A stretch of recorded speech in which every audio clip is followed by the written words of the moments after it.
Hello, my name is Mike. Welcome to Devlog03. From last week, we were doing a movement system and I had to rework it.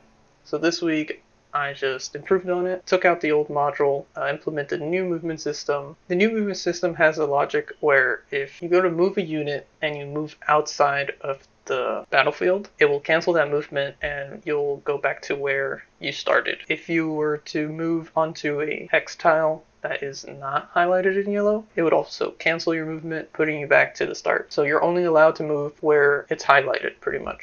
Just ended up needing to fix a lot of references from the old piece, just changing it to the new piece. I had to restructure the tiles pretty much because they also were based off of data assets. So I made them into a master hex grid blueprint and just made childs of them for each type of biome and property. Once I solved the reference issues, ended up making it more cleaner, the project. From there, added the ability to attack. If you attack in the start of your round, that unit will no longer be able to move, but you are able to move first and then attack. How attacking works is depending on the range that unit has, it will show you, and if you're within that range, it will highlight the enemy in yellow. You can go onto whichever enemy you want to attack, select the tile, confirm your attack, it'll do the logic. You attack first and they can counterattack, but depending on how tired your unit is, determines which troop attacks first, same as it was for Game Boy Wars 3. It has the initiative score. Depending on who scores higher is which unit will attack first.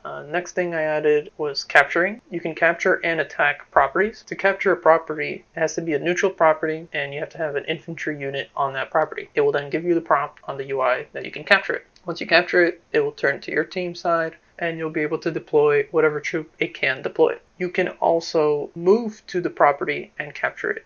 As for attacking a property, when attacking a property, the only way you can capture the property is with infantry unit. But let's say the property has a enemy unit on it. You would first attack enemy unit before you can attack the property. So you have to get rid of whatever unit is on that hex tile before you can capture that base. Upon getting property to 0, you will capture it, turning it into your property. That's pretty much it. I managed to get all the base coding done for this game, so now I can focus a little bit more on the art style, and depending on how I create the art style will determine how the UI will progress, because I still need to tweak the UI, but I don't want to continue on it without knowing how the art workflow is going to be, right? So I need to get the workflow done before I can continue. So it ended up being a short week. Mostly it's just coding. Doesn't feel like a lot has been done, but it was a long week due to it just being coding, getting the systems done and ready, so I can now focus more on the art style of the game. And that's it for Devlog03. I hope you enjoyed. Can't wait to see you next week. Bye-bye.